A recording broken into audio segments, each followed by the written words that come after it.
Salam sejahtera, terima kasih karena bersama dengan saya di Nazilin Unity Channel. Akhirnya, Anwar Ibrahim bersuara berkait dengan peletakan jawatan pasukan daripada tim Rafizi Ramli. Kemarin Rafizi memberikan dua sebab mengapa beliau letak jawatan. Sebab yang pertama, kata Rafizi Ramli, kerana beliau menyedari beliau kalah terhadap Nurul Izzah Anwar kerana sudah hilang mandat daripada parti. Beliau kalah teruk dengan perebutan jawatan timbalan Presiden PKR. Sudah tentu dengan kekalahan yang diundi oleh perwakilan dan juga kepimpinan parti itu, sah menunjukkan bahawa Rafizi sudah tidak mempunyai sokongan sebagai timbalan Presiden PKR. Jadi, sudah tentu ini menjadi sebab utama. Baiklah, nak lihat apa reaksi daripada Perdana Menteri ke-10 Anwar Ibrahim berkait peletakan jawatan Rafizi, sama ada beliau terima atau tidak. Ikuti terus ulasan ni, tapi kita tengok dulu apa sebab Rafizi letak jawatan. Sebab yang kedua yang menyebabkan Rafizi letak jawatan, menurut Rafizi kerana beliau bertanggungjawab, akur dan juga mengikut prinsip demokrasi yang sejati, yaitu apabila sudah kalah akan letak jawatan, kerana itu adalah prinsip demokrasi yang benar, kata Rafizi. Itu dua sebab kenapa dia letak jawatan. Sebab yang ketiga belum lagi diberitahu. Baik, jadi apa reaksi Perdana Menteri selepas Rafizi menyerahkan surat peletakan jawatan beliau?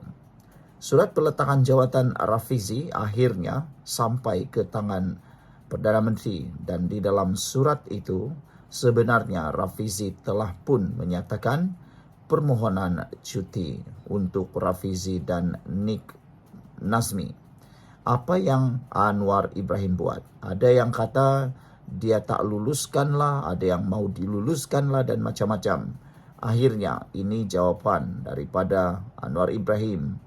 Anwar menyokong dan meluluskan permohonan cuti Rafizi dan Nik Nazmi. Makna kata, besar kemungkinan Anwar Ibrahim akan menerima peletakan jawatan Rafizi dan Nik Nazmi. Pejabat Perdana Menteri hari ini mengesahkan bahawa Perdana Menteri Datuk Seri Anwar Ibrahim telah menerima permohonan cuti dan pengunduran daripada dua anggota kabinetnya. Dalam satu kenyataan media, pejabat Perdana Menteri PMO memaklumkan bahawa cuti kedua-dua menteri berkenan telah pun diluluskan oleh Perdana Menteri selepas meneliti permohonan yang dikemukakan. Kata surat itu, setelah meneliti permohonan tersebut, Yang Amat Berhormat Perdana Menteri telah bersetuju meluluskan permohonan cuti kedua-dua menteri berkenaan menurut kenyataan bertarikh 28 Mei itu. Bagaimanapun, PMO tidak memperincikan sama ada pengunduran ataupun permohonan pengunduran yang turut disertakan bersama permohonan cuti tersebut telah diluluskan atau sebaliknya. Sebarang keputusan lanjut berkait perkara ini akan dimaklumkan kemudian oleh Yang Amat Berhormat Perdana Menteri. Tambah kenyataan itu lagi, terdahulu Rafizi Ramli mengumumkan pengunduran dirinya dari jabatan menteri sekaligus melepaskan jawatan sebagai Menteri Ekonomi. Beberapa jam selepas itu, Menteri Sumber Asli dan Kelestarian Alam Nik Nazmi Nik Ahmad pula mengumumkan pengunduran dari kabinet. Susulan pengumuman itu, pelbagai reaksi diluahkan oleh orang ramai di media sosial dan rata-rata melahirkan rasa sedih dan terkejut dengan keputusan dua tokoh muda itu. Beberapa pihak menyuarakan harapan agar Perdana Menteri tidak meluluskan pengunduran mereka secara muktamad. Saudara, adakah Anwar Ibrahim juga akan meluluskan permohonan pengunduran diri peletakan jawatan itu, ataupun beliau akan membuat perbincangan? Sekian dulu untuk kali ini. Jangan lupa tinggalkan komen Anda. Salam sejahtera, terima kasih karena bersama dengan saya di Nazilin Unity Channel. Ini satu rahasia paling besar berlaku selepas Rafizi Ramli dan pasukannya letak jawatan.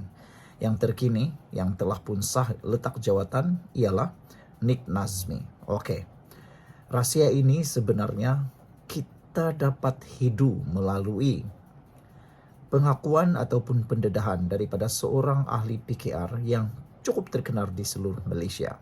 Beliau pernah didenda dengan RM5,000 kerana kesalahan di mahkamah dan juga orang ini sangat top sebagai jurucakap parti politik PKR. Kalau tak silap saya, dia berasal daripada Sarawak. Kalau anda kenal, tanda like dan komen, kami kenal. Namanya Iswardi Murni. Saudara, Iswardi Murni ialah pemimpin yang boleh kata berpengaruh kerana beliau ialah ketua cabang. Beliau merupakan ketua cabang Petra Jaya yang telah pun letak jawatan. Kenapa beliau letak jawatan? Malam ini saya kongsikan dengan anda semua. Apa kaitan letak jawatan Rafizi, letak jawatan Nick Nazmi, dan apa yang akan berlaku kepada PKR? Ya, amarannya di sini ialah kalau kamu kata kamu tahu apa yang berlaku, kamu silap. Kamu buta politik. Itu antara amaran Iswardi Murni. Jadi dengar ulasan ini, meskipun ianya ringkas, tetapi cukup memberikan anda pengetahuan luar biasa. Dan anda kata, oh iya betul, betul. Macam itulah kali pertama saya baca tulisan Iswardi Murni ini, saya terfikir, wah hebat juga Iswardi Murni ini. Gaya bahasanya luar biasa, percakapannya luar biasa, yang membuatkan minda dan pemikiran kita ligat berfikir. Baiklah, Rafizi letak jawatan, Nick Nazmi pun ikut letak jawatan. Janganlah buat muka terkejut pula. Persoalan besar ialah apa kesannya kepada kita semua. Peletakan jawatan dua menteri besar ini beri kesan kepada kita. Apa kesannya? Ikuti ulasan ini. Bila Rafizi dan Nick Nazmi umum letak jawatan lepas kalah dalam pemilihan parti, ada yang ternganga, ada yang berkata, biar betul, kata mereka. Ramai yang mungkin terkejut, ramai juga yang mungkin menyatakan, biar betul, mungkin ini karena scam, karena prank dan sebagainya. Tapi saudara, itu telah disahkan. Sah, Nick Nazmi dan Rafizi letak jawatan. Jadi, jangan pula anda terengah dan terkejut. Dan ada juga yang diam-diam lega.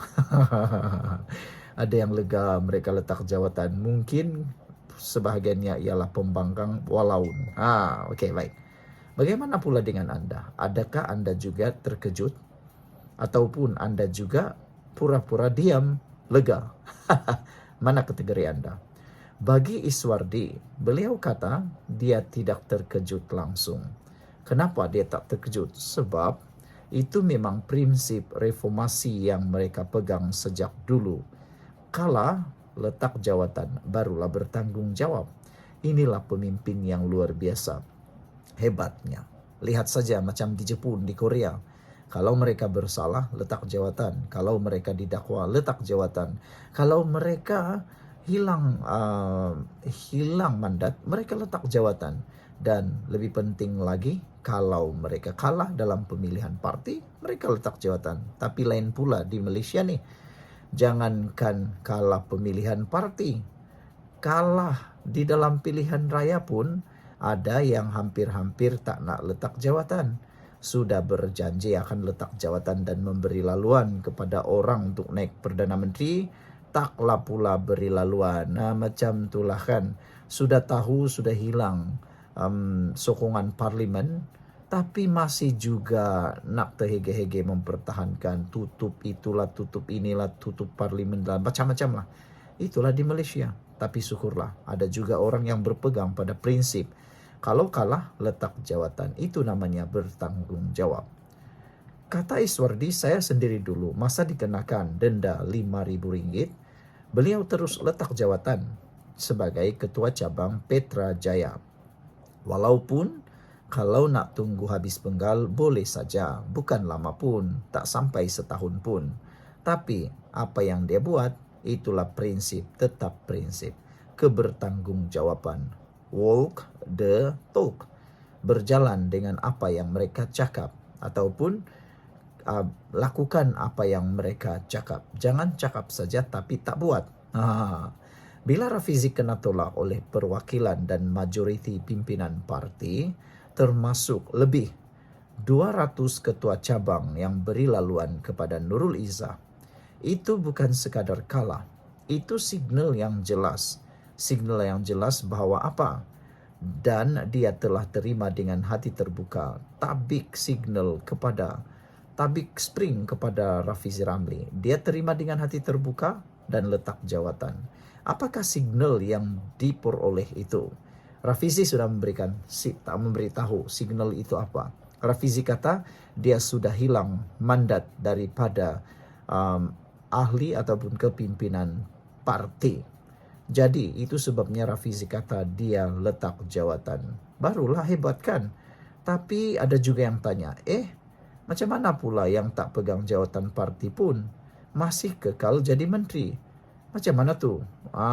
Ada yang tiada jawatan parti tapi kekal menjadi menteri. Macam mana tu? Boleh kata itu lah muka tebal, tak tahu malu lah macam tu. Prinsipnya tak tahu malu, mungkin macam itulah. Jawapan saya mudah, kata Iswardi. Lain orang, lain prinsip. Lain padang, lain belalang. Lain padang, lain belalang. Nak tahu kenapa dia tak letak jawatan? Kena tanya dialah sendiri. Saya pun tak ada jawaban untuk prinsip orang lain, kata Iswardi. Tapi yang lebih penting untuk kita bincang sekarang bukan pasal siapa letak jawatan, siapa kalah atau siapa buat perangai dalam parti. Yang kita patut risau sekarang ialah kelesuan politik. Saudara, kita pernah rasa pada tahun 2021 dulu. Waktu itu Rafizi ambil cuti panjang. Anda masih ingat? Saya masih ingat. Waktu itu saya baru sahaja berjinak-jinak sebagai pengulas politik, penganalisis politik Malaysia. Pada waktu itu Rafizi Ramli ambil cuti panjang. Apa yang jadi? Semua orang tahu. Saya pun tahu waktu itu. Kempen PKR, bahkan Pakatan Harapan menjadi sunyi. Naratifnya lesu, jentera pun diam. Masa itu Pakatan Harapan hilang arah. Rakyat pun tak tahu nak sokong siapa, macam kapal tanpa nahkoda. Betul. Masa tu ketika Rafizi ambil cuti panjang, ramai orang rasa macam Pakatan Harapan ini macam ada, macam tiada, macam tu. Nasib baiklah Rafizi berjaya dengan tanda petik, berjaya dipujuk dan masuk semula dalam PKR, aktif semula, akhirnya barulah kelesuan itu hilang. Sekarang ini bukan Rafizi seorang je yang mahu berehat, tapi seluruh tim dia pun nampaknya pilih untuk biar dan lihat. Nampaknya mereka nak tes air dulu agaknya. Amiruddin kata sanggup ke depan jadi general untuk Izzah. Baguslah, ini berita baik. Tapi janganlah pula setakat cakap saja. Cakap saja tak cukup, mesti bertindak. Samsul Iskandar pula, yang dulu orang yang laju-laju sokong Izzah ketika dicadangkan menjadi calon timbalan presiden, sekarang macam sunyi senyap pula dalam pejabat Putrajaya. Adakah beliau takut ditolak jadi panglima ke depan perang? Entahlah. Jadi, persoalan sebenar sekarang bukan apa akan jadi pada Rafizi atau Nik Nazmi atau Akmal Nasir atau sesiapa dalam parti. Soalan yang paling penting ialah apa akan jadi pada kita semua.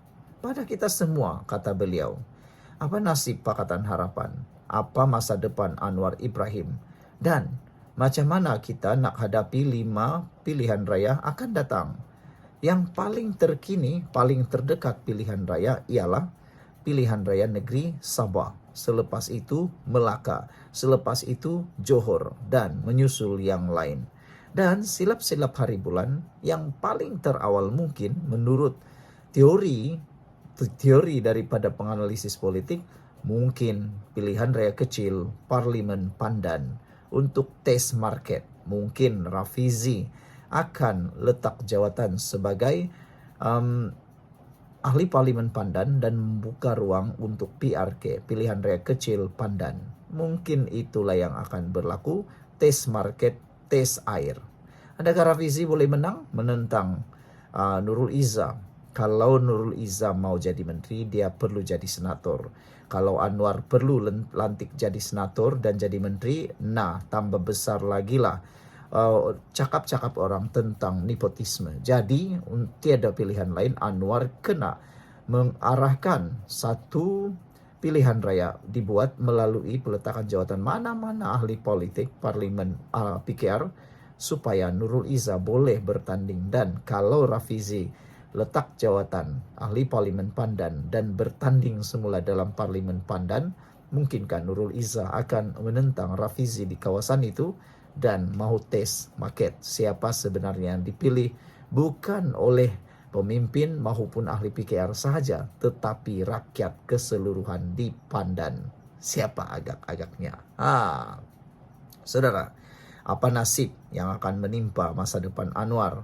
Macam mana mau menghadapi pilihan raya akan datang? Kalau ada yang jawab, alah relaxlah, kita masih ada tim.